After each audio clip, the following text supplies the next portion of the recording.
उज्जैन में सिंहस्थ कुंभ की 2378 हेक्टेयर जमीन पर जल्द ही एक नई कुंभ नगरी बसने जा रही है। इस योजना में उज्जैन विकास प्राधिकरण 1806 किसानों की करीब 5000 सर्वे वाली जमीन का लैंड पूलिंग कर इस पर हाईटेक कुंभ सिटी तैयार करने जा रहा है।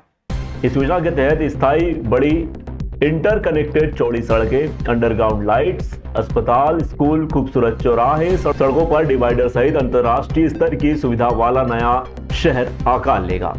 मेलाधिकारी आशीष सिंह ने बताया कि ऐसा पहली बार होगा जब सिंहस्थ भूमि पर स्थायी सड़कें, बिजली के पोल, अन्य निर्माण कर सिंहस्थ की भूमि पर धार्मिक शहर को विकसित किया जाएगा।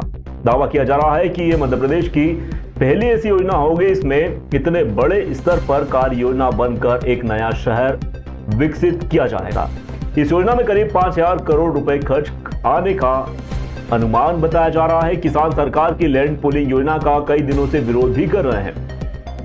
शासन व किसानों के बीच लैंड पूलिंग को लेकर हुई बातचीत में अब तक कोई अंतिम निर्णय नहीं निकल पाने के बाद मेलाधिकारी व कलेक्टर ने योजना को विस्तार से समझाने के लिए प्रेस कॉन्फ्रेंस की। अब देखना यह है कि किसानों का विरोध कैसे समाप्त होता है, नई कुंभ नगरी का निर्माण कैसे आगे बढ़ता है।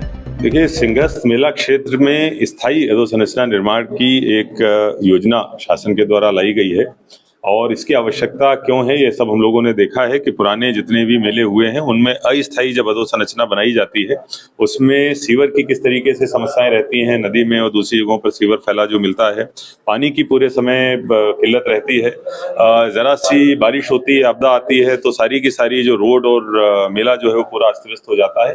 और इतनी बड़ी संख्या में, जिस संख्या में श्रद्धालु इस बार आने संभावित है 30 करोड़ के आसपास, उनको संभालने के लिए निश्चित रूप से स्थायी अधोसंरचना ही एकमात्र विकल्प है जिस पे शासन काम कर रहा है। और निश्चित रूप से इससे जो सिंहस्थ 2028 होगा वो अभूतपूर्व होगा, पूरे विश्व के मानचित्र पर उज्जैन का नाम स्थापित होगा।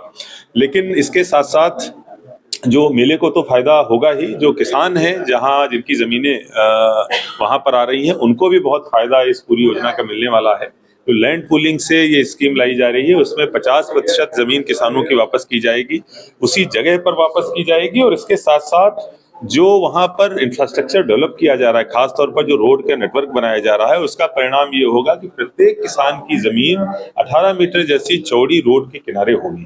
तो अभी जितने भी किसान इंटीरियर में हैं, मुश्किल से ऐसे 2-4% किसान हैं जिनकी रोड पर जमीनें हैं। इससे 100% किसानों की जमीनें जो है वो रोड पर आ जाएंगी। तो आप समझ सकते हैं किसानों को कितना इससे फायदा होने वाला है।